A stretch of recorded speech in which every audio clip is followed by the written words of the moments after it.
when a real believer, నిజమైన విశ్వాసి, when a real pastor, ఒక నిజమైన కాపరి, when a real leader, ఒక నిజమైన నాయకుడు when he opens his mouth in prayer, ప్రార్థనలో తన నోరు తెరిచినప్పుడు he will pull the attention of the people towards him. తన ప్రార్థన వైపుగా, తన వైపుగా ప్రజల యొక్క ఏకాగ్రతను లాగుతారు.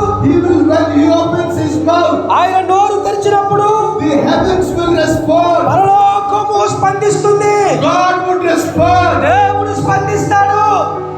and he will pull the remaining people to the attention, to the art of prayer.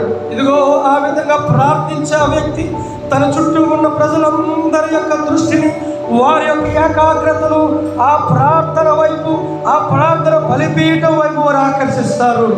The real ministry నిజమైన పరిచర్య is to attract people to the place of prayer. నిజమైన పరిచర్య ఏంటంటే ప్రార్థనా స్థలి వైపు ప్రజలను ఆకర్షించుటయే నిజమైన పరిచర్య. People to the place of prayer. ప్రార్థనా స్థలానికి ప్రజలను లాక్కొని రావడమే పరిచర్య. Responsibility of a pastor is not to preach the word of God, but from his own prayer life he has to pull the believers to prayer. నిజమైన సేవకుడి యొక్క పని ఏంటంటే ప్రసంగాలు చేయడం కాదు, తన ప్రార్థన జీవితము ద్వారా అనేకమైన ప్రజలను ప్రార్థనా స్థలానికి లాక్కొని రావాలి. He might preach 10 messages on Sunday, ఆదివారం పూట 10 వర్తమానాలను ప్రసంగించవచ్చు.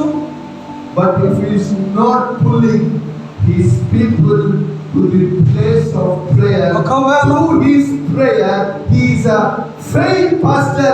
He does not even have a place in hell. ఇదిగో బిడ్డలారా, ఒక మాట చెప్పడానికి ఇష్టపడతా ఉన్నాను.